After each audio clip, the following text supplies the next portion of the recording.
Now the men for the cox pairs, and a really talented lineup.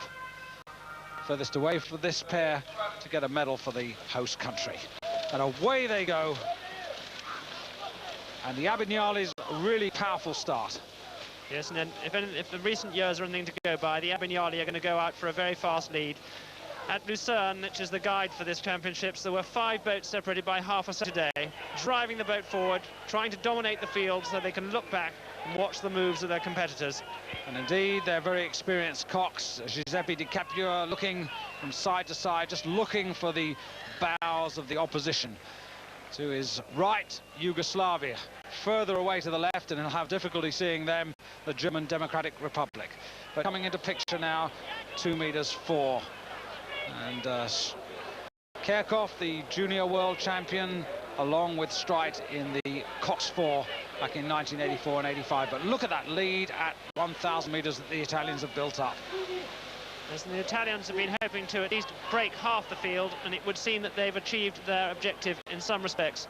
The British pair have lost contact with the leaders. Who've won 4 world cox pair titles. They've been Olympic champions on 2 occasions, and they really are something very special. They come from Naples, and they do much of their training on the sea.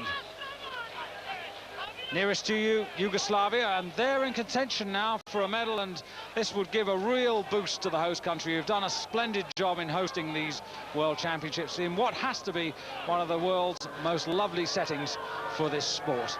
The lake just accommodating the full regatta course, and now the Yugoslavians really fighting it out with the German Democratic Republic for silver and bronze. Redgrave and Berrisford well off the pace, perhaps a little disappointed, disillusioned by their performance in the cox. Spectators and commentators thought that they would be better in the cox boat, but this is really quite an achievement. The Yugoslavians now, Milan Jansa and Robert Krasovic, they were the ones who were first in that very, very close finish in Lucerne. And the one thing they'll have got from that is they're really driving with their stroke, trying to get them up there to the medal positions.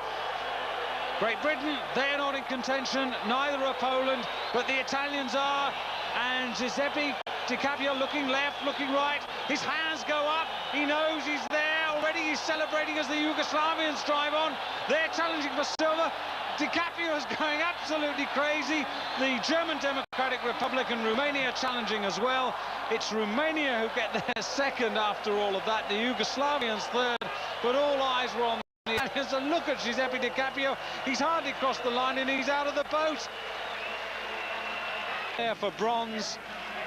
The Romanians take the silver, but the Italians really the star of the party. I don't think I've ever seen that. And now the moment of presentation, emotional moments for this crew, which is, I think one has to say, the greatest cox pair in the history of rowing. And there, the Italian president sharing the champagne. Now, the moment of tradition in rowing.